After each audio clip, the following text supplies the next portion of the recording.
Hey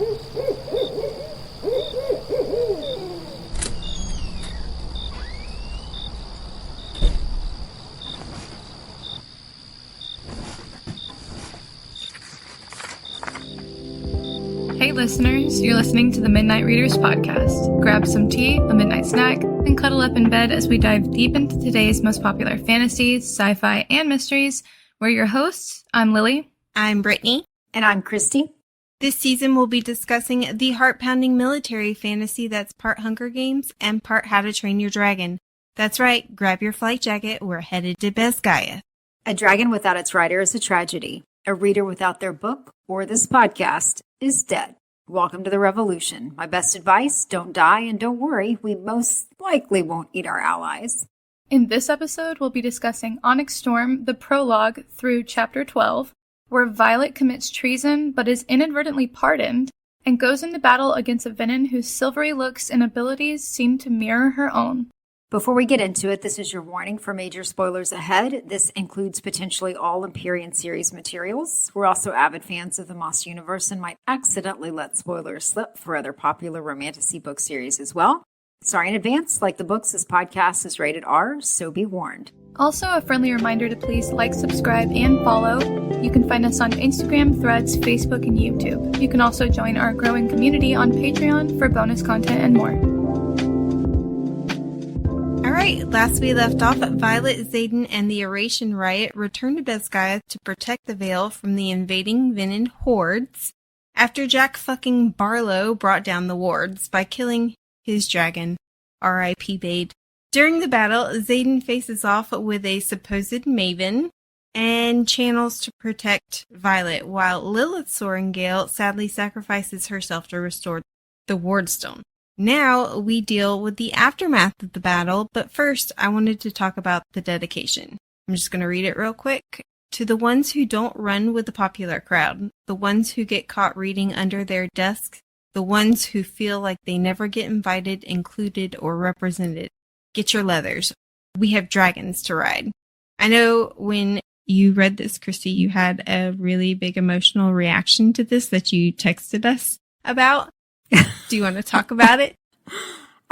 Even now, it makes me tear up. I just think that is the most awesome fucking dedication ever. Just to anyone and everyone who has ever felt like they weren't included or that they didn't have any. It just feels so personal. But yeah, I'm tearing up now, even when you read it. So, yes. It's like a big hug to anyone who just never felt right. And it's like, hey, we get dragons. Yes. Yeah. She gets us. Hey, you matter. She gets us. Yeah. Yeah. Yeah. Yeah. I love it. And I just want to say real quick, when we were anticipating this book release, the audiobook only on Audible only listed one narrator. And you know me, I love a Xaden POV. I was panicking. And when I first downloaded it and it listed not only Rebecca Soler, who's amazing, but Teddy Hamilton, who is also a great narrator, but two others, I had to literally stop the audiobook and be like, and I just feel like it was such a great surprise. I mean, it caused me so much anxiety, but I feel like I'm hoping we get more surprises like that for book 4 and 5 in the future. See, this is why you read the book. Anxiety problem solved. Also, the anxiety response, that's like an understatement. The panic is an understatement. It is. The amount that I heard about this at work. What do you mean? Where's Teddy Hamilton? I mean, I need a Xaden POV. But, and we got them. Yeah, we got the them. thought of not having it was just like... You're like, how will I survive? Well, speaking of Xaden, he is now Venin, and he has to keep this secret from everybody, but Violet's not the only one who knows. We've got Garrick and Bodhi, who guarded him while they sat by Sawyer's bedside. He visits Jack in the prologue, and by the end of it, Violet tells Imogen. Then we find out later, Theophanie knows. Berwin knows. Who else is gonna be in on this secret? Who else already knows? So, quick question. Jack was fucking Venom for how long and didn't seem to worry about it. So why is Aiden so worried other than losing control? Well, when Jack was Venom, most of Bisguyth wasn't aware that there were Venom out there. True. Okay. True. But they keep saying, oh, if they know Zayden's secret, he'll be executed. But they didn't execute Jack. Mm-hmm. Yeah, they fucking saved his ass. Yeah. I mean, you know, what's crazy about this is we didn't talk about it in the last episode, but when this was revealed at the end of Iron Flame, I think the entire Fourth Wing community had like a moment of what the actual fuck? Yeah. We were just told that this is the only being in this world that is evil. You know what I mean? Like, we spent the whole book leading up to, oh, this is really, really bad and the world is ending, basically. And then she throws that at us. I kind of understand why Xaden would be concerned. I'm a little surprised Violet is not more concerned, actually. Well, I mean, like her mother's heading said, she kind of threw logic out the window. But also, yeah, I don't know, I think because she didn't have trust in Faith and Xaden before, she's now kind of overdoing it and is like, oh, of course he's going to be fine. It's perfectly fine. You know, everything's going to be fine. Don't get me wrong. I think I probably would react the same as her. It's like, Same. no, we're absolutely going to find a cure. You know what I mean? Like, I would not be willing to admit any kind of defeat. Same. But even as a reader, I'm like, Violet, are you not even like a little worried?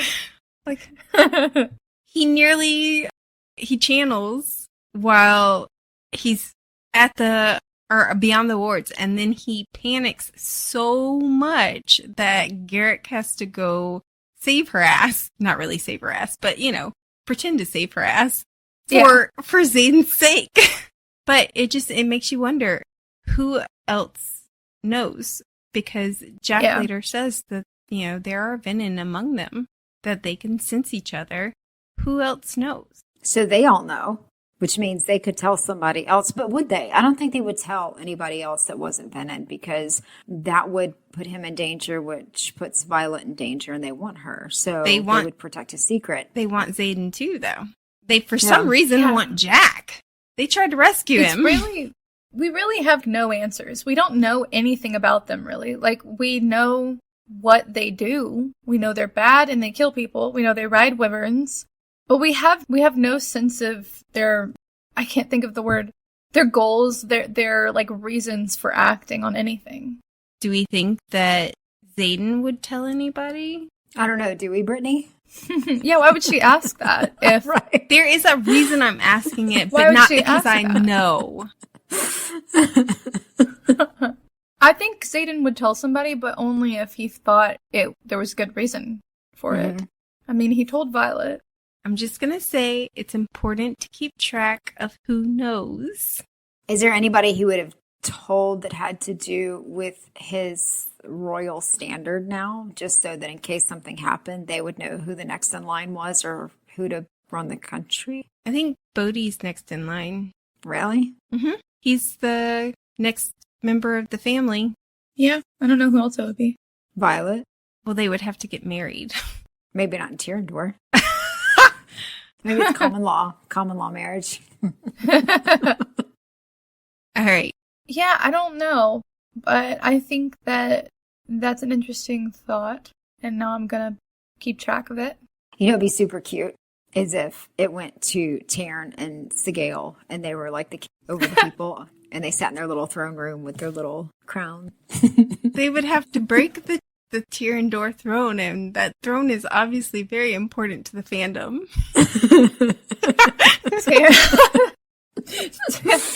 Taryn would not concern himself with the politics of humans. Very true. That is very true, yeah. But it's still cute. But we are on Weather Watch as well. Other than, you know, who knows about Xaden, we're on Weather Watch.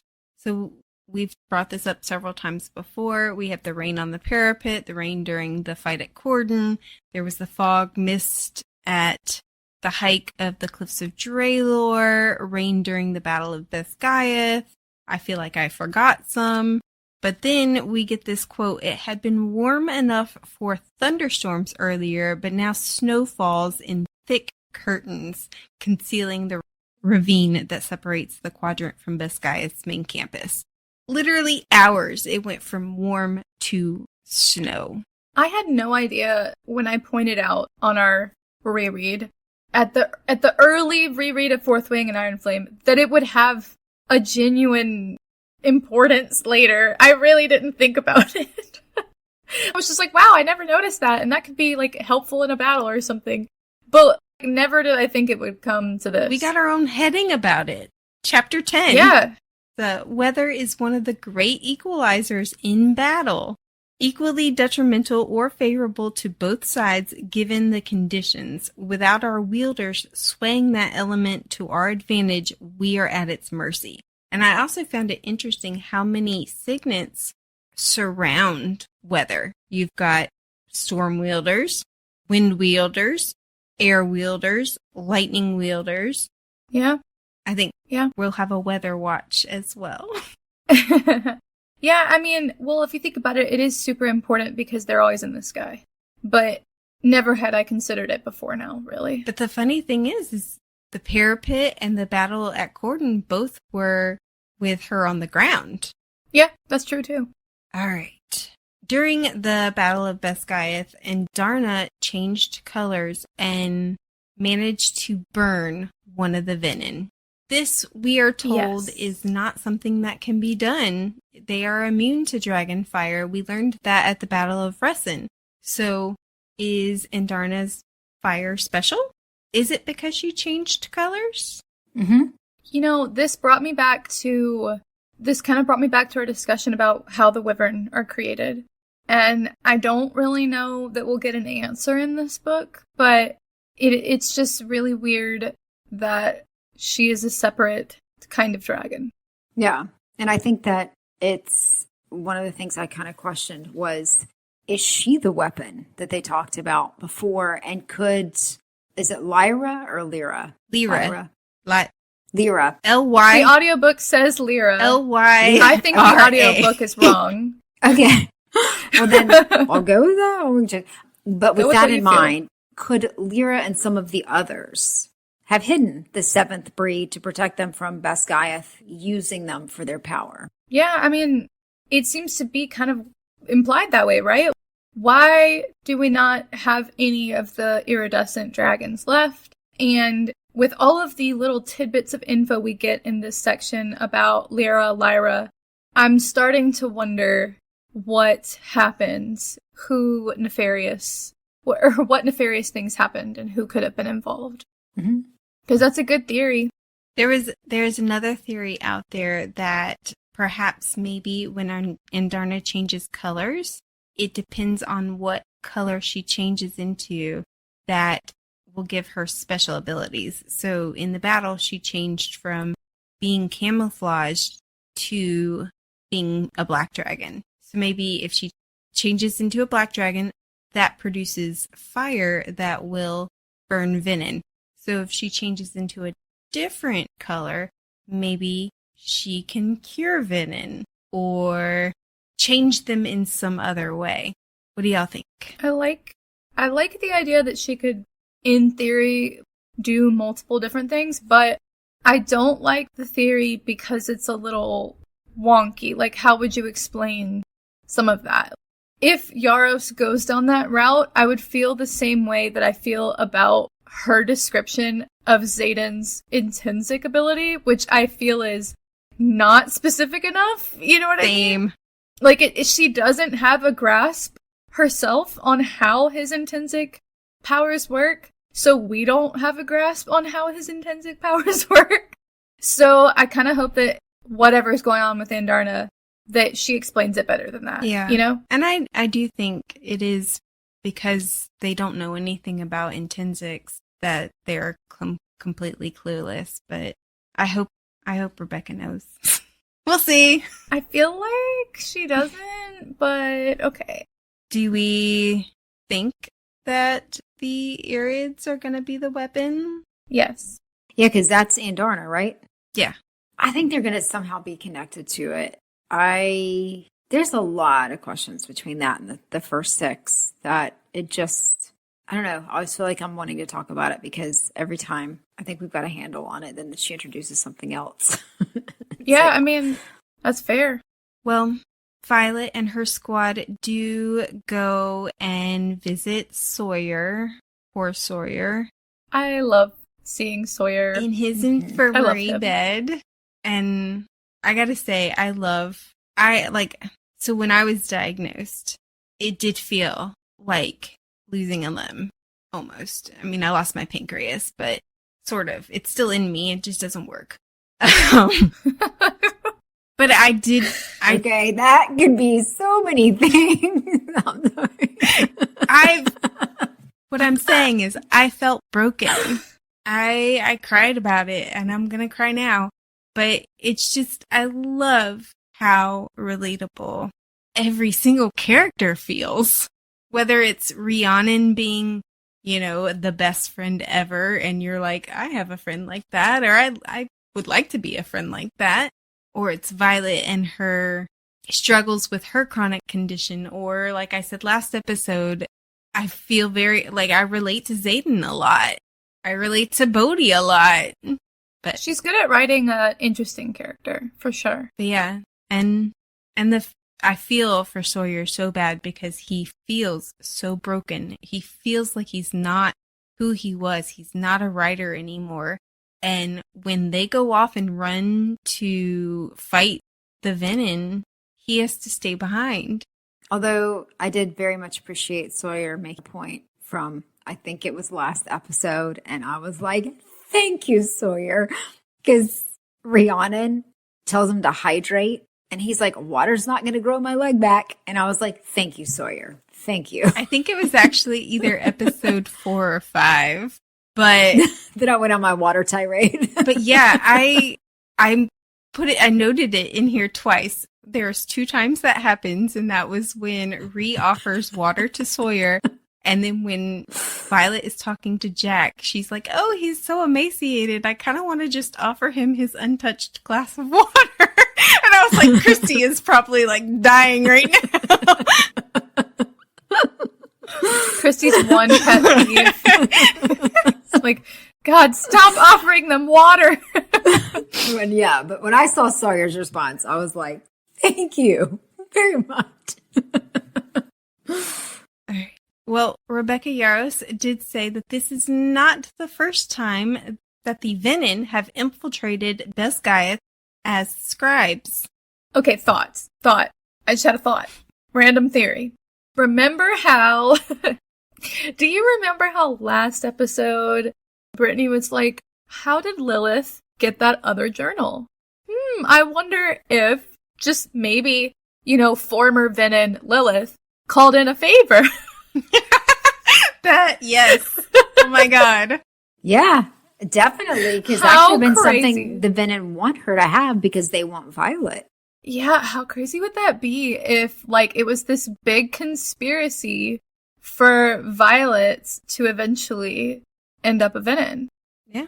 And Lilith was brought in on it. I mean, we know that she could have been made a Venom, or she slipped at some point, or at least that's the big theory.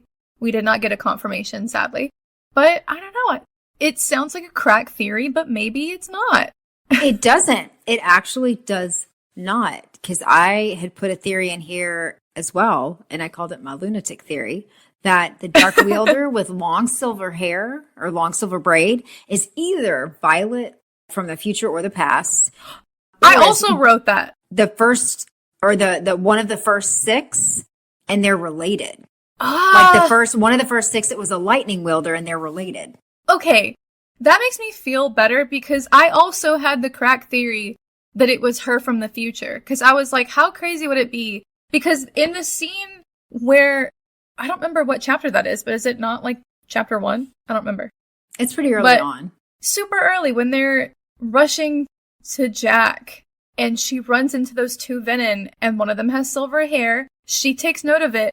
We don't see what she looks like, really. We don't get a description of her face. We get a description that I think she's holding a sword. Nope. That was in a different one. The description we get is that she has long silver hair in a braid and has a faded tattoo on her forehead. Okay. And yeah, I'll talk about, or I was going to talk about this later, but there is a theory out there that Theophanie is Lyra, whoever, because they thought that the sword, the Venin holding the sword, was Theophanie, but when you look back, the one holding the ruby-hilted sword actually dies by Violet's hand. Right. But okay, so it's the other Venin. Yeah. Because she disappears, doesn't she? She does. But there is, this theory states that, you know, when Violet meets her later, she just shrugs casually. That reminds her of the Duchess of Moraine. And who's from Moraine? Lyra. Yeah, it could. Lyra. It could be. And it fits so much better if she had this ruby-hilted sword. Yeah. Because the Duchess of Moraine tends to wear rubies. And I will tell you this is probably another thing that we will need to keep an eye on, is the the gems that are mentioned in the series. Onyx, ruby. What were you going to say, Christy? I have an even crazier crackpot theory that goes along with that. What if, in the end, we find out that the Venin are somehow the good guys, and that they are protecting the seventh breed, and that's why Lyra is trying to bring her into the Venin fold, because maybe they kind of disappeared with the seventh breed in order to protect them from being used. I feel like this is the nymph theory all over again. We're at the beginning of Zodiac Academy year. We're like, no, the nymphs are going to turn out to be good guys. And they were for some. They were for some. I feel like my working theory is not far, but it's a little different. My working theory is that the Venin started off good. That maybe they were not bad at the beginning. Maybe they were led by Lyra. Maybe the first six, wanted a lot of power, and Lyra was like, no, I'm going to try and be the good guy. It went wrong somehow. She ended up taking too much. I don't know. Something happened and the Venin were created as a result of trying to keep balance of power in the world. And then they kind of morphed into this bad thing. You know what I mean? Like, maybe they weren't bad in the beginning. Maybe they have this grand, plan for the world, and that's why Violet was like prophesied or something like that. Prophesied. I don't know. That's my working theory. I don't know how realistic it is. It's probably going to change. It could be, because what if the badness is some sort of infection like it was in Zodiac Academy? The Shadow Princess that really infected. So it wasn't really that they were bad, but she kind of infected them. True. What if you could cure the Venin, like Violet says? Yes. But I don't know. Why are they so fucked up? Because, like, Jack Barlow, you can't cure that. Like ass going in, ass going out. I mean, yeah, he was already like that. Garbage in, garbage out kind of thing. All right, enough speculating. I mean, you make a we'll good have point. To see. Jack is the thing about all-seeing eye. The thing about Jack and what he says about being cured. We don't want to be cured. The thing about it is most Venin turn because they want to be Venin. Right. So I think that it could help if they could cure them. It could help people like Xaden, and it could help with, I could just channel now and be cured and have more power. Could create more problems that way, but anyway, I did have this. I don't want peace. I want problems. Always. I had this silly little question of when the Venin started attacking, Winifred is there and she's like, Violet, don't go out there. And I'm like, how do you know what your husband did to Violet? Do you know? Oh my god. The way you said that was like, Lassie, whoever so-and-so stuck in a well. Save yourself. Oh, don't go out there. Sorry. Yeah. But the big question about this scene is, why is Jack so important? It's a great question. Like, why are they trying to save him? What is it like a numbers thing? Or does he have something special? And it goes back to, like, what the fuck is his signet? Yeah. We still don't know. Well, when he killed his dragon, Yeah. did he get something special? When he killed his dragon, I would assume that he lost his signet.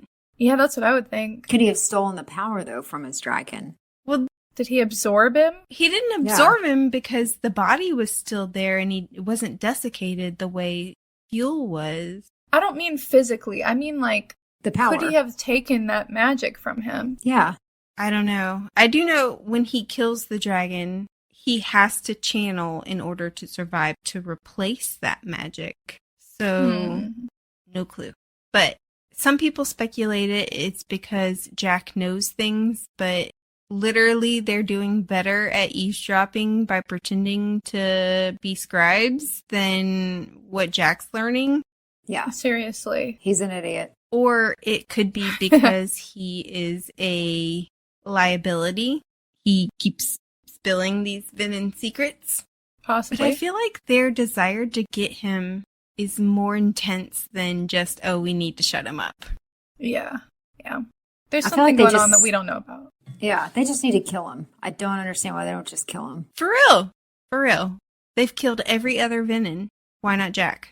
Yeah, I mean, let's test Andarna's theory out with him. For real. All right. Lily, did you want to talk about Sawyer's signet? I sure do. I would love to talk about Sawyer's signet, as a matter of fact. Something that came to mind in a crazy fit of, I don't know. I just had this moment where I was thinking about Sawyer as a character. And I was like, you know what? First of all, Sawyer is just lovely. Second of all, I was proud of Ridoc for being like, stop pouting and get off your feet because we need you. Yes. And then from that stemmed, actually, we do really need him because his signet is so crazy. And I was thinking about it because, I mean, he just molded that glass, whatever cup he had, just by touching it. And then we find out, well, Violet wants his help working on the Ward Stone. I think that Sawyer's signet is way more valuable than half of the other signets that we know of. I mean, especially because, one, the dragon eggs are metal, which we have probably have not talked about enough. Two, the Ward Stones are metal. They're predominantly iron, as far as we know. And they kill Venom with metal, with alloy. Also, I think that he should... I'm like clapping. Also, I think that he should make himself a metal leg because I think that he should make it out of alloy that he can then imbue and use it as a weapon. That is my thought. That was my reaction Kicking when some I ass. read that in the notes. That's I was so like, good. oh, that's such a good Why thought. wouldn't you do that? I mean, one, he could do it easily with his signet, and then also the fact that they use alloy to kill Venom. Come on, it's right there. So, it's right there. When I read this, I was also picturing, what's that movie? The King's Men or something like that? Kingsman? Where the lady has metal legs that she uses to slice people up. I may be thinking of the wrong movie, but that is... I don't know what you're talking That about. is what I'm talking about. It's a horrible movie, so I don't recommend watching it. Oh my god.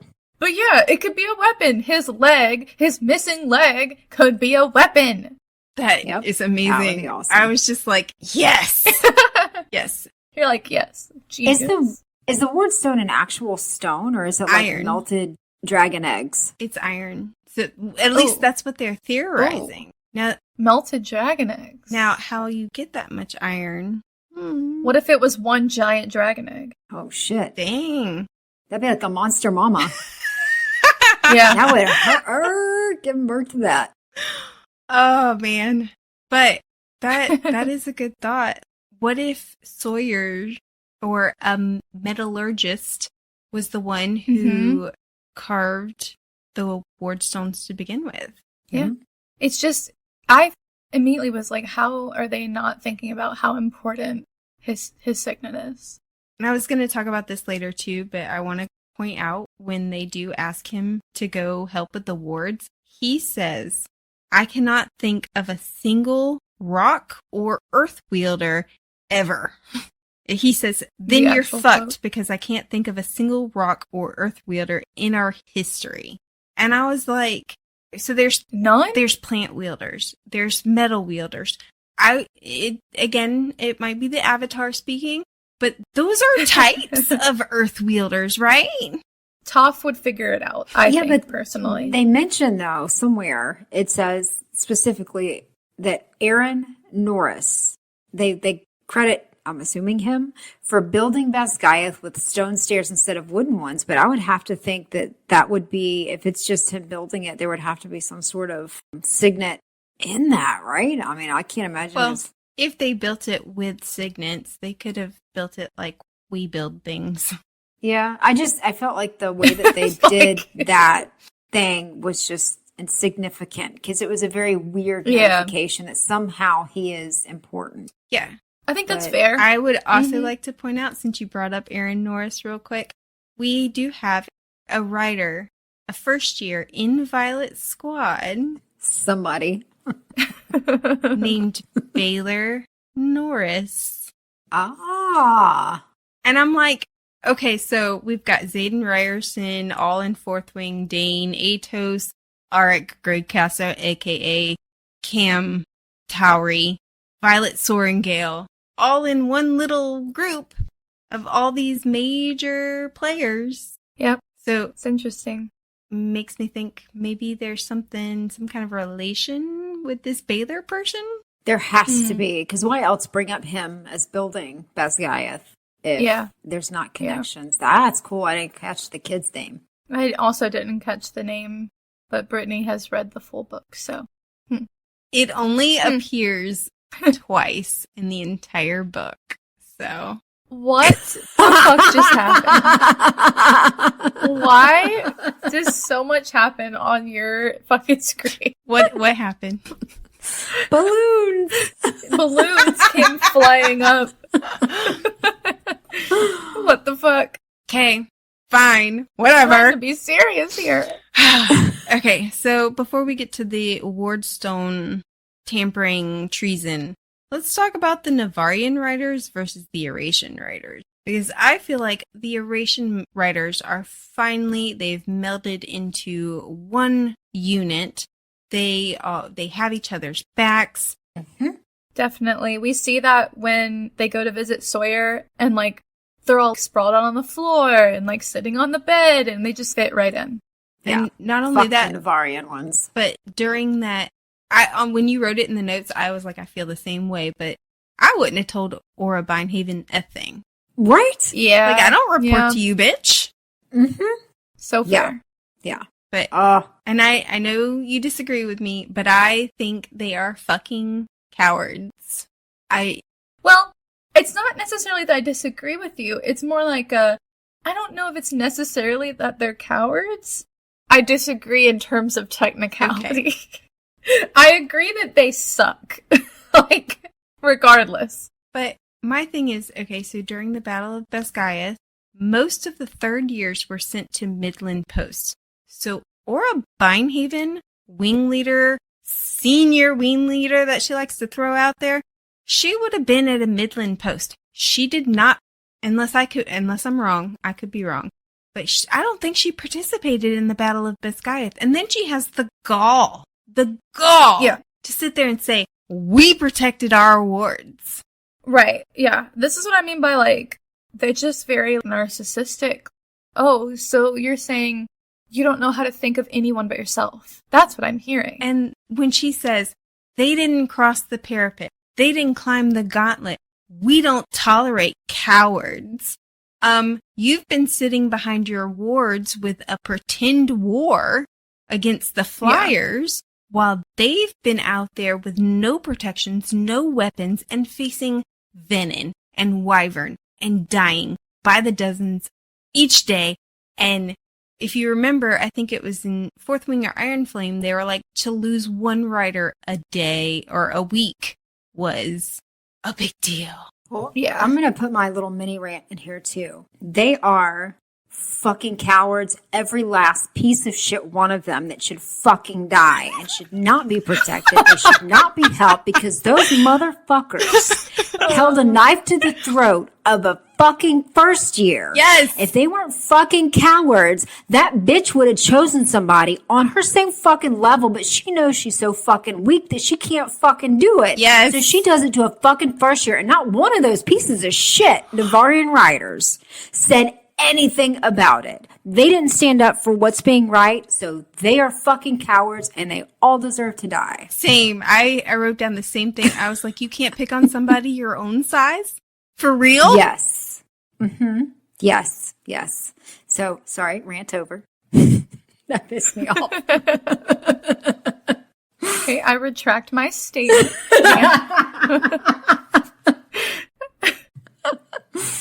That pisses me off when somebody picks on somebody that cannot defend themselves. I mean, I totally agree with you. I want to go on record and say I am not defending them in any way. I was more of thinking like, in a way, it's even worse because not only are they cowardly here by going after someone, picking on someone not your own size, but they're also just the inability to see beyond themselves just means like you shouldn't be a fucking leader. Mm-hmm. You should not be calling the shots. You don't even know what the fuck is going on. Yeah. How fucking dare you sit here and talk about anything? You haven't seen jack shit. Mm-hmm. And they choose not to. They know something else is out there and they still choose to see the lies. Well, they're still in like school mode. They're like, oh, we can't let the Flyers join. That'll give them an advantage for war games. It's like, you fucking dumbasses. We do not give a fuck about war games. Yeah, right who now. cares about war games? You're at fucking Christy, war. You would have liked my comment. I don't know if you saw it. I said how very red-pilled of them. I mean, it's like, okay, we're just delusional now. Yeah. We're just completely delusional. And then for Aura to also sit there and be like, oh, it's their war. Who produced Jack Barlow? Now, I hate her so much. War. I really do. I hate her so much. Her and Jack, 2 peas in a pod.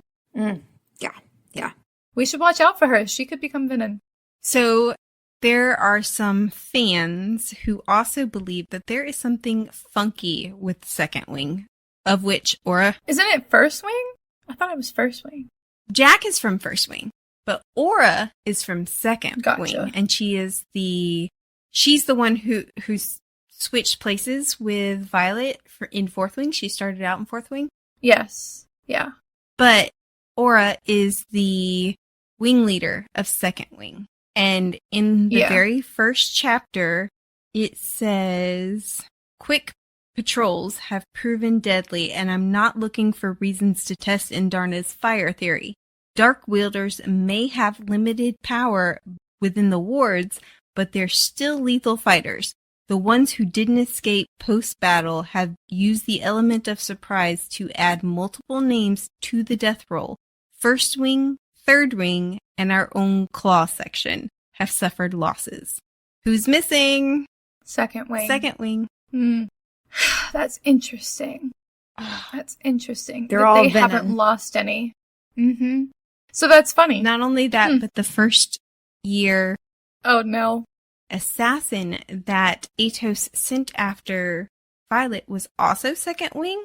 And then the one that attacked Bodhi, he says, I completely eviscerated some asshole out of Second Wing while naked and only got a bruise. Interesting. Yeah, I'd be sus. I'd be sus about her, at least. Something suspicious. And especially up with her, especially her unwillingness to accept any of the Flyers and just her general aggressiveness. It's like she can't evolve. I get it. You know, you were trained to be this way, but the world has changed. The information has changed, and it's time to evolve with it. And I think she's just a bitch. She wasn't trained that way. Plenty of other people were trained and aren't that way. So I think that was just her from the get-go. She's like a female Jack. Shit going in, shit coming out. Right.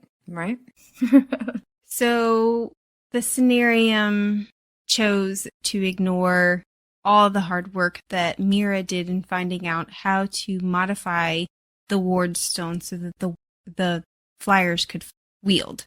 And which, can I say, fuck the Solarium too, because they literally are going to be like, no, your dragon is what we need, but we're the ones in charge, so we're going to tell you that Professor Grady is going to be in charge and you'll just have to do whatever he says. Of course they did. You have no cards. Because, fuck you. Yeah, right? Like, the audacity to just tell me what to do when you have no cards to play is wild. And Violet's, well, we could just leave again. And honestly, they should have. I would understand if they did, but also, I think the decision to stay is made for Xaden. Well, I mean, even the dragons are kind of feeling like they want to go back. Some of them. Atrum. Yeah. Atrum and Ridoc have this little fight in the beginning about wanting to go home. And Taryn was so mean. I love my Taryn, but that was mean. It was a little mean, yeah. I mean, Atrum, he needs to get the stick out of his ass. Atrum almost killed his rider. I'm just saying. It was a mistake, and he wasn't going to kill him. He was simply going to sit on Taryn's head. That was it. You know? But that might have crushed Violet. I'm just saying. You know, I do think... Not as she went up his butt. Atrum, oh my god. What were you saying, Lily? You know, what was I saying? Christy, You said you want to repeat that? Oh my god. Speaking of Atrum, I know that there's that theory about Ridoc potentially having another signet because of the tattoo of Atrum and how it's mentioned many times. I don't know if that's necessarily what I believe, but I do think there's something going on between them. Yes, I agree. And, you know, I had the thought of what if Ridoc was lying about the argument that they had. I think that he was. Yeah. I think that he was, and but I want to know what they were talking about. Because I feel like if they were talking about that, it wouldn't have caused Atrum to fall out of the sky, or have the trouble that they were having in blocking out the other dragons. Something else was going on. Yeah. Also, does Atrum know that Xaden is Venom? Doubtful. Could he have just found out that way? I don't think He so. could have. I don't know. I would think that Ridoc would have been told, and Ridoc isn't going to keep his mouth shut about it. Yeah, that's true. At least to Violet. The thing about Ridoc is I feel like he's a more important character than we realize at this point. And so I feel like the bottom is going to drop at some point soon. Like it's dragon. And the bottom of his dragon is going to drop on Taryn soon.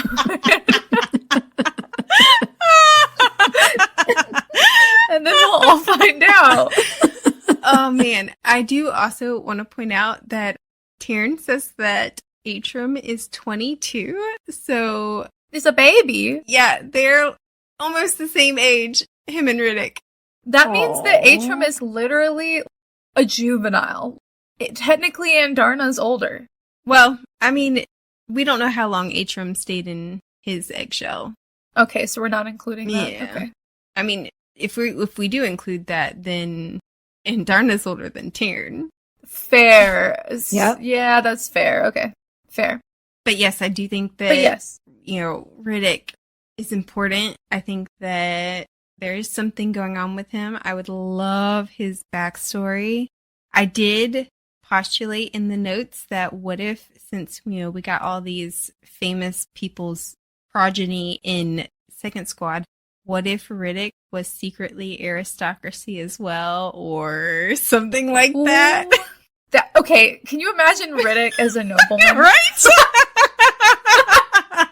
I can't. I can't That's either. great. He would be fantastic. But I would love the it. only mention of his family is, I think, in Iron Flame, where he was like, I haven't heard from my father. Interesting. Hmm. We also know that he has a secret that he didn't tell us during the torture RSC bit. So, What is he not telling us? Who's the lady? The one that people were saying Theophanie was? Lyra. Lyra? Of Moraine. No, not Lyra. Moraine? Okay. The What Duchess if of that's... Moraine? Yeah, what if that's her kid? Lyra of Moraine is who they were thinking she was. What if she's the Duchess of Moraine's kid? Do what? Wait, what is this theory? I don't think that's tell me what. I don't think it's where he's from, but how cool would that be? Remember Isn't the he lady supposed to be that comes from in? Well, remember the lady that comes in when she is, that Atos is like, well, you're done for now. And then she goes in and they realize that they pardoned them before or after it happened or whatever. And that lady comes in and she's like, thinks it's awesome. Yeah, I remember. That's her kid. What if he's her kid? That's Queen Mariah of Pormeal. Yeah. Okay. And so he would be very well, it does say that she is famously childless, but why do I feel like that's Zayden's mother? If she's famously childless and we have a child that doesn't know his mom, barely knows his mom, come on. Oh, yeah. That would be cool. And it was a marriage made for alliance, so that'd be wild. Well, I like y'all's theory that he is royalty of some sort. I just know there's something going on with him that we don't know about, and I love Ridoc, so I need it to be good. If he turns on us, I will stop reading this series. Yes. I will end it there. That would be too much. Mm-hmm. That would be too much for me. No, Yaros, I will not continue. If he turns, what if he dies? I mean, if he died, that'd be different. Like, what a tragedy. I would not want that. But if he turned on us, if he betrayed us, that would be worse than him dying. Yes. I feel like legacies are such a big, important part of this. Because I know even with that Immaterio, when he says the last time a shadow and lightning wielder fought side by side, they managed to drive the Venom back into the Barrens. And I guess the weird thing about that is they made it sound like that they had a weapon that killed the Venom. But I can't remember, Lily, if it was you or if it was Brittany that kind of brought up the question of, well, did they really kill them or did they just... That was me. Push them back, but that they were still alive and regathering. And that really kind of said that to me. So I don't understand if that's the case and Immaterio knows that. How do they not know what it was that pushed them back in the first place? It sounds like those two signets. Well, they do know the first 6 is signets. So I was theorizing that it had to have been the first 6. But then they erased the Venom from their history. So maybe they pretended they killed them? I'm saying if it was back when the first 6, they all know that the Great War was Venom fighting now, potentially, assuming. And that 600 years ago, there was a great weapon that they used to win the Great War. And everybody's just assuming that it destroyed the Venom. But since we don't have any recorded history about it, it's just an assumption. Wait, let me roll it back to the stuff with Sawyer and the creating the Wardstone. If there's the quote, if I'm to be court-martialed for helping Braxton defend his people, then I shall welcome the trial. All who channel from dragon and griffin alike should flourish under the wards, and now Orisha will be that haven should one of the others ever return. That's from the Journal of Lyra of Moraine. And so Brittany in the comments asked the questions like, who is Braxton? Is he important? It's the first time he's mentioned in the series. And then Brittany also said that this makes it sound like Lyra carved the Orishan Wardstone by herself and not Warwick. So if that's the case, where was the other one that Warwick carved? Which these are all like really good questions, and it makes it sound like Lyra and Braxton were working together. Yes. Not Lyra and Warwick. Yes. And it also makes it sound like they wove that Wardstone so that the Flyers could wield under it. So the fact that they were like in Iron Flame, they were like, well, I can still wield isn't as big a issue as they might have thought in the first place. Sounds like they intended it. I also noted that it sounds like Lyra is Violet and Braxton is Zayden in this kind of situation because Braxton, quote unquote, wants to defend his people, and Lyra is the one that's like, I think everyone should be able to be under the Wardstones. Also, Braxton is such a like Southern white boy name. Can we just talk about that? It's like It is. Brayden, Daxton. It is. Borderline saying one of those. I just thought it was funny. But I wanted Christy's thoughts on that because Christy is the one that's always talking about the first 6. So I was like, what does Christy think about this theory that it was Lyra and Braxton working together and not Lyra and Warwick? That would make sense. It would also make sense why Warwick's journal had 2 distinct voices. Yeah. And why his is confusing, because it almost seemed like he had copied it, right? Mm-hmm. I don't know. I would think that the first 6 made the one at Beskaya first. And it says that they all made it together. And Yeah. in his journal, he said that he carved a second one. I thought originally it might be the one at Erasia, but now I'm thinking that Lyra did this one either on her own or with Braxton. And what's his name? Is it Braxton? Yeah, Braxton. Okay. Or with Braxton so that they could share. Mm-hmm. As far as the journal goes, I think he did that on his own, Warwick, and he deliberately made it confusing so that only the people in the know would know. Yeah. I wonder if Braxton was a flyer. I think so. I feel like since she's gonna, be charged with treason, he must be from Poor Meal. Right. Yeah. Okay. But speaking of this ward, they do go and try and alter it so that the flyers could wield. And we did talk about this a little bit last time about the differences between the Erasian wardstone and the Besgaeth wardstone. And they literally go in there and just start taking off protections. The first one doesn't work. I couldn't believe that they just passed over this. Ridoc speaks for us all where he's like, kind of wondering what protection we just took off. And then it's never mentioned again. Again, it seems out of character for Violet to just pass over that. Like, I'm like, what? What?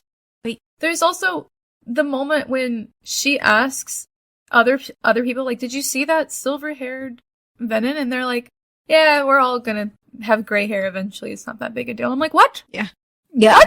What? What do you mean? I could not tell if anybody else saw her or not. Me too! That's what I was thinking. I was like, okay, was she a hallucination? Did just Violet see her? Was she seeing someone else's projection?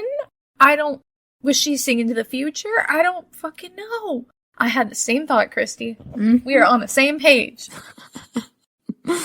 It's crazy. Mm-hmm. I was trying to see if anyone else talks about that Venom.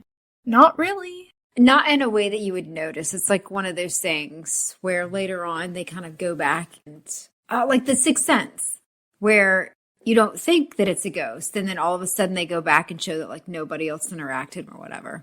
Right, yeah. Garrick noticed her He does. later. So that's the one thing that I'm like, huh. But in the moment when they're down in that cell in the dungeon area, nobody later mentions that they saw her. And you would think that they would mention her looking like Violet. And disappearing. Yeah, and the fact that Violet is so different looking from everyone else. In fact, Jack mentions that she's gray. He's talking to Xaden, he's like, you better be careful or we're gonna get her. You know what I mean? And he mentions how Violet is gray. Yeah. So the only person who talks about how Violet looks is Jack in that scene. And we don't see anyone else talk about Violet's appearance or that Venom's appearance. I just think it's weird. Maybe I'm totally overthinking this, but No. I don't know. I'm glad that you had the same thought, Christy, because I was like, what? How do people... Mm-hmm. How are we just going over this? Mm-hmm. I think it's very telling that Brittany's very quiet. Either she thinks we're ridiculous, or she's like, they're right, and I She's can't trying say to find a anything. way to throw us off so that... Yeah. She's thinking real Yeah. hard. Yeah. Nope. I'm just listening and trying not to spoil shit. So see, there we go. Apparently we're on the right track. Yay. I mean, there's things I know that I know about Theophanie that may not necessarily go into this, but Look at Brittany trying to salvage this now. I'm Okay, trying to think of words. Anyway, back to the ward stone. I had some questions. Now that I really think about the ward stone, I had some questions because, and we'll talk about this later, but there's a lot of talk in the fandom about the different kinds of magic. And the dragons say that they're magic. So they have a type of magic. Then there's the Griffin's magic, which has to be different. Otherwise, how does the Wardstone know to differentiate? Right. Then there's the Earth magic, which again has to be different for the Venin. Like the hatcheries? Or, okay. For the Venin. I see. They channel from the Earth. Then we also have the runes. We do, though those come from other sources of power. So I'm thinking the different sources. Then they talk a lot about channeling from the sky. And it says over and over again that the Wardstone in Epesgaia only allows dragon magic. I mean, we also find out that Venin can still channel, just not do big stuff. But how does the ward know which magic to block out and which magic to not block out? Unless they're vastly different. Yeah. Because there is this theory out there that the dragons actually channel from the earth as well. I am iffy about it because when that hatchling hatches in Eratia,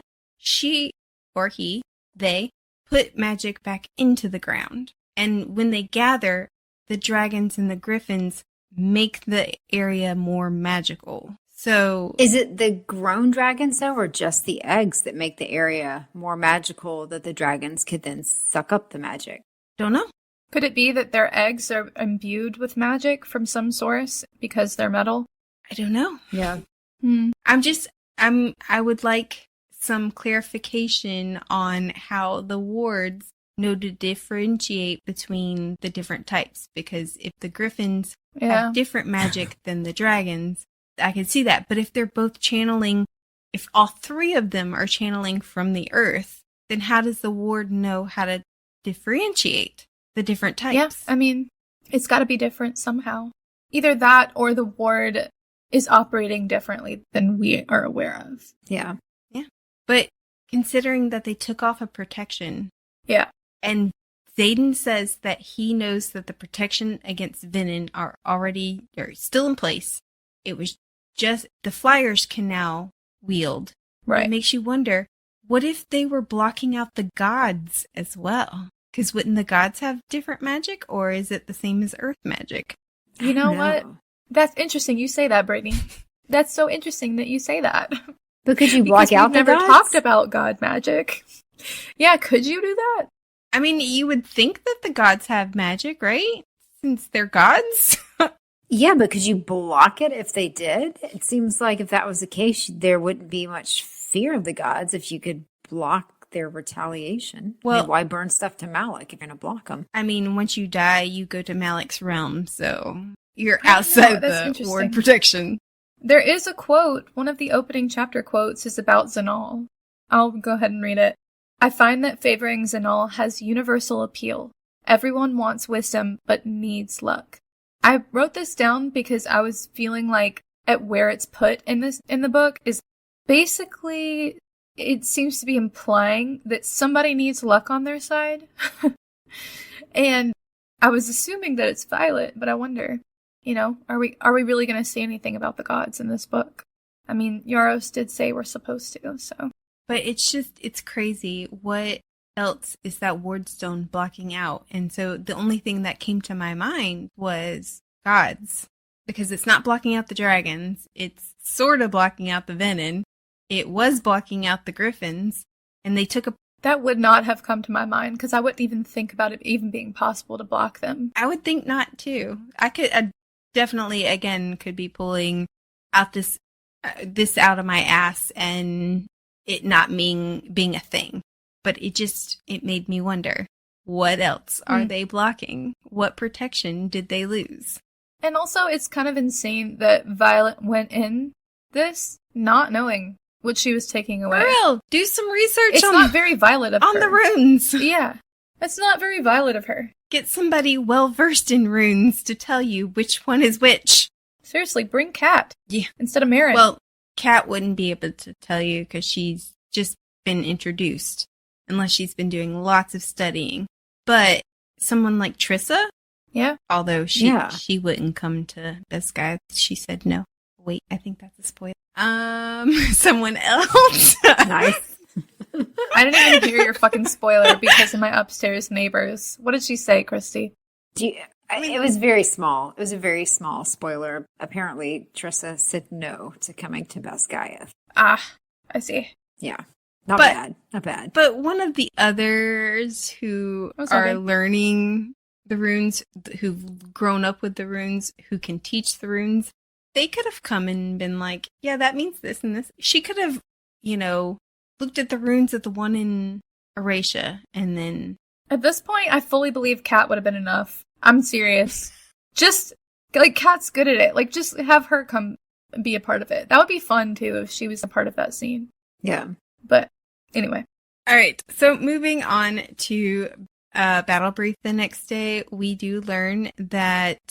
I love Devera's okay, regarding your wings, wing leaders go with the population. So Dane gets to keep his wing.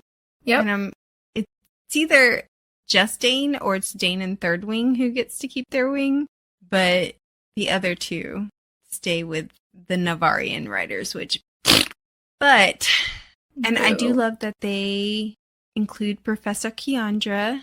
In Battle Brief, we don't have to deal with fucking Markham anymore, hopefully.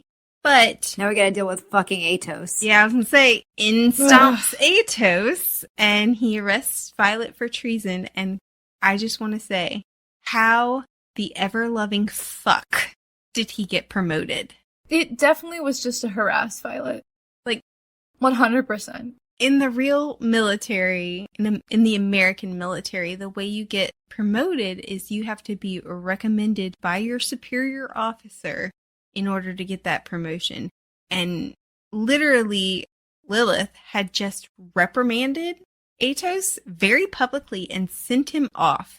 That right there would have been and I spoke to my dad at length about this, and he was like, no, that guy would have never, ever been promoted to general. Really? Yeah.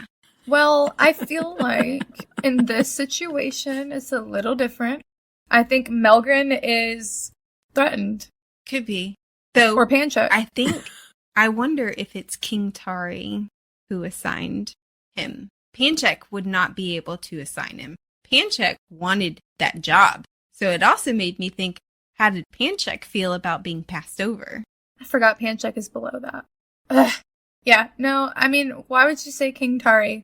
Just because the only person above Lilith Sorengale was General Melgren, and it's King Tari's land, so I guess King Tari would be like commander-in-chief. I think it's because you read the rest of the book. No, I feel like this is the Real Housewives of Best Gaiath. So in the real world, military American, it would be the president who would have assigned that position. So I'm thinking it's King Tari. But it makes me think that King, even though we haven't seen him much, and even though we already know he's a bastard, even though he's King Tari the Wise, he's kind of dumb and kind of stupid, and I wonder if he's easily manipulated. Yeah. Yeah. And he's not. I think generally when people name themselves, that whatever they name themselves are actually the opposite, so... You don't think he's very wise? I think he's an idiot. No. I think Jack is smarter. Ooh, rough. Damn. We did, and he didn't leave a good impression whenever we met him with Liam. Yeah. Yeah. It wasn't a very strong impression. No. So... It's very poofy. Yeah. It's just... Definitely poofy. It is so telling because we do get to spend a lot of time with Arik, and he hates his father. More than he hates Xaden. Yeah. I love that Arik is our resident anarchist. At one point, they're like, what about you? You could take over. And he's like, I would kill myself before. He said he would dismantle the family business. Nice. Yes. Yeah. But, in my little way of interpreting that, it became, I would kill myself. Aw. No, Arik needs to It's live. just hyperbolic. Arik needs to live. And it's so funny because I love Arik so much that it makes me He's fun. forget that King Tari is a bitch. Yeah. I love him.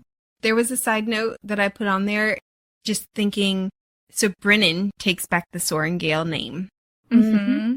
And somebody theorized, why was this? Was it because Mira kept, pushing him about it? Or she kind of dressed him down a bit. Yeah. Or is it because the person who killed him finally knows that he's still alive? Reports from the battlefield said that Finn Ryerson was the one who put an arrow through Brennan's heart. However, why would he join the rebellion if they're the ones that killed him? I mean, yeah, I never believed that for a second. Mm-mm. So, No. in fact, I believed it so little, I forgot about it. So, yeah, there's no way. So it makes you wonder, who then killed Brennan? Could it have been Colonel Atos, who tried to kill Violet last fall? No. Interesting. No, I don't think that little prick can fucking do anything. He would hire somebody, but I Oh think my he's God. like one of those people that could not do it himself. Maybe So- What is his signet? we don't know yet. God.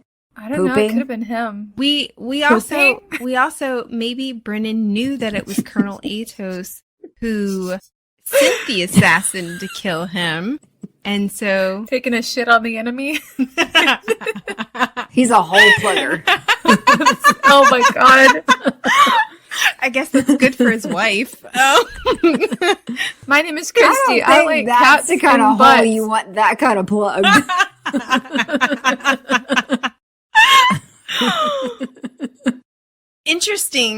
Interesting that we never meet Dane's mom, now that I think about it. Is he Yeah, adopted? that's true. I don't think so.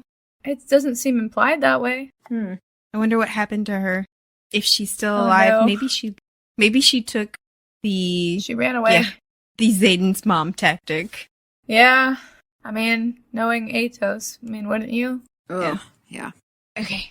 In his ever-loving wisdom, Atos sends Violet and Second Squad to Samara.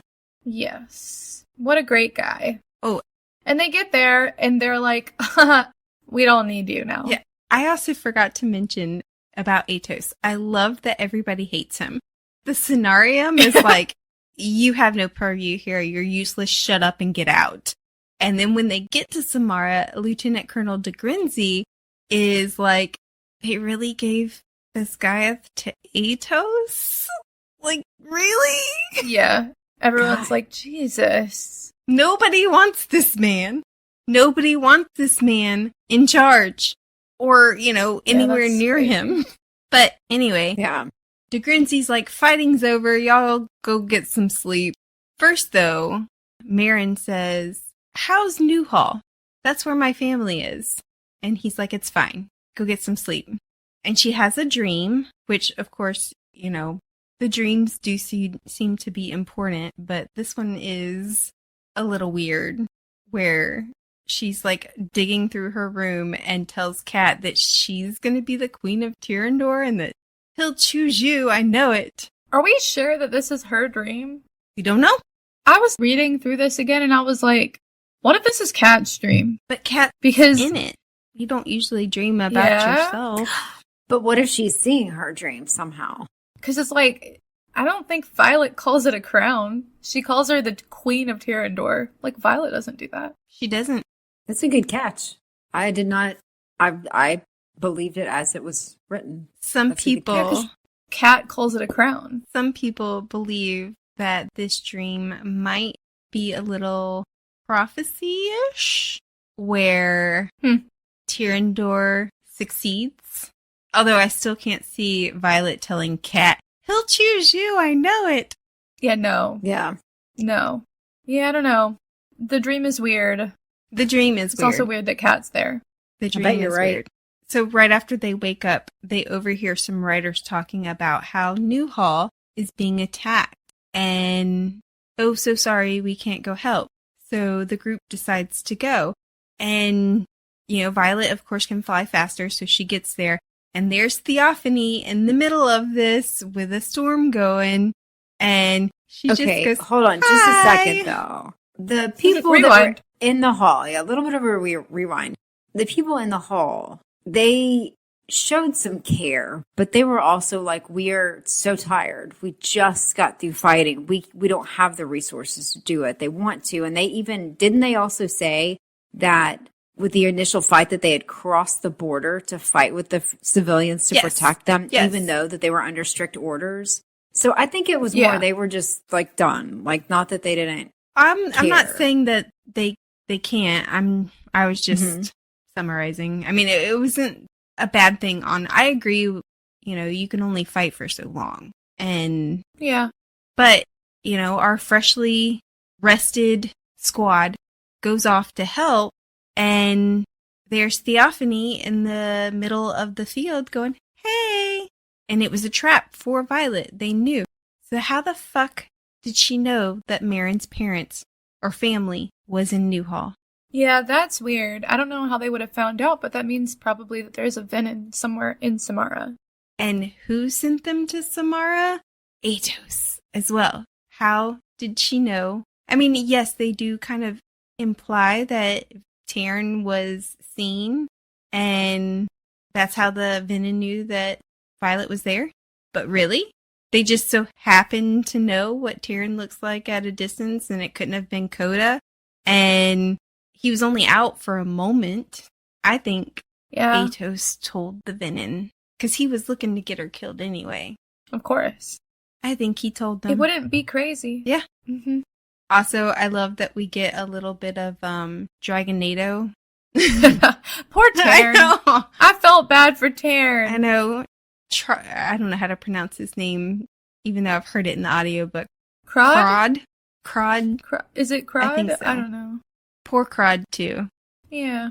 And thankfully, Garrick uses his secret second signet and shows up. Okay, when this was revealed, I was like, I don't know how I did not catch this before, but it makes a lot of sense because he's always around. He is. And he's always fucking there. And it's like, how did you get there? Yeah.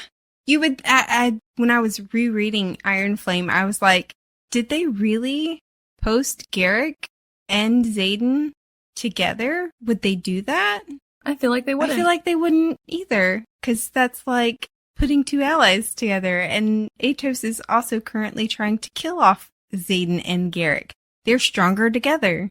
But and it's also revealed kind of that multiple of the rebellion probably have two signets or more. Yes. Yeah. They talk about the second signet. Violet says, how often do second signets accompany these particular relics? And Xaden replies, often enough to be sure Kaori can't possibly have accurate records, but not too completely that anyone questions why I only present with one. Our dragons came looking for us. They knew what they were doing. This statement has many people wondering, is it the relic that is causing the second signet? Or when he says our dragons came looking for us, is it because they bonded family members of the last ones? Yes. Yeah. I think so. I personally think it's the relic. But other people... I also think it's the relic, but I don't know. I want it to be the relic. Yeah, I'm going to take the family. I think it's the family. I think somehow they know. Somehow related to the first six. I think either could be I'll realistic. take the long shot. For the second... I don't think it's a long shot. For the second signet to manifest, it has to be somebody in his direct familial line, like Xaden and his grandfather. So how many dragons would have been able to do that? Yeah. Yeah, and they'd have to know who they were going for, which seems to be what he's saying, but I don't know. And if it is the rebellion relic, could they manifest potentially without a dragon, or did they have to have a dragon? I don't know, but I also really want to know what Imogen's second signet is. If she has one. She's got a... Yeah, I think they all do. Well, they gotta. Let's talk real quick about the dragon names. I find it very telling that Ternanok means thunder, Sigale means shadow, Day means ice, and not all of these work. Marb means dead. Not all of these dragons' names work. Coda means war, Kath means battle, Tyne means fire. So like with Mira, her signet is shield, so fire doesn't really work. But a lot of the dragon's name meanings correlate with the signet their writer manifests. Mm-hmm. So is this the fake names that you're saying that the dragons give them? Some gave them real names, some gave them fake? I never thought about that. Rebecca Yarros was the one who was like, think about Auric giving his name as Auric instead of Kamtari, and other instances like that. And the writers or the dragons not giving their real names, so you never know what the records, how they're wrong. But I just find it interesting that a lot of the names, which they had to tell before their writers' signets manifested, so I don't think they chose it based on that. That's a good point, though, Christy. That's a good point. Yeah. All right. Well, we do learn quite a bit about Venin in this section. We have Theophanie, Berwin, and Jack. Theophanie got silver hair with the faded tattoo on her forehead. We already talked about the ruby theory, but she seems to know Violet pretty well. So, who is she? Why is she so fascinated with Violet? Mm-hmm. Yeah, it's a little suspicious. I personally think she's a sage. Other people think that she is a maven, but she wears a purple robe, which usually the other sages do. And how does she know so much about Violet? Just crazy. That is the question. Because she is Violet. That's Violet why they can't kill her. Yeah, because if they kill today's version of Violet, then they kill her as well. If it was Violet from the future, I'd be like, actually, like, what the fuck? Rebecca Yarros did say that distance wielding is time and space. Shut up, Brittany. Okay, which means that theory is completely, not true. Otherwise, she would not be. Yep, I was like, no. No. Okay, so maybe an ancestor, maybe one of the first six. Maybe an ancestor. Yeah. So we also learn about Berwin, who Theophanie thinks is subpar. So I think he's also a sage. A lot of people think that he's the sage from Violet's dreams, or the general, or the general that Xaden faced. But I'm not thinks he killed. Yeah, I'm not sure. I'm really not sure. I think I'm confused because Xaden thinks that he killed the general at the end of Iron Flame. I personally don't think that's true. But it was a sage who appeared in the dream, but the general took the credit. So I'm wondering if a different person visited Xaden versus visiting Violet and said the same thing, or if the sage that was in Violet's dream used his dream signet to bring this other person into the dream and speak, but appeared as himself instead of the general. That's a lot. I know. I was thinking about it today, and I was like, what if that happened? That's a lot. Though. I'm so confused about who Berwin is, because there's such is he this? Is he that? Are these two people the same thing? But again, Theophanie calls him subpar, so I don't think he's the general. And then we end this section with a talk with Jack. Right. Violet's got some questions. We do learn that they can hide themselves. And it made me wonder. So you can always tell a Venin by their red eyes and their distended veins and whatnot. But if they can hide themselves, do they have some kind of glamour or something? Honestly, that wouldn't be too big of a shock. It would make sense that they would have some sort of glamour or something. Yeah. Otherwise, we would know left and right about everyone. Yeah. And Jack was like, makes you wonder who's been channeling here for years. Atos. It's crazy. You'd think that there would be signs of that, though. You would think. I keep wondering there's lots of snow on the ground, but I keep wondering when somebody's going to come across the spot where Xaden channeled and be like, somebody channeled here. Right? Yeah.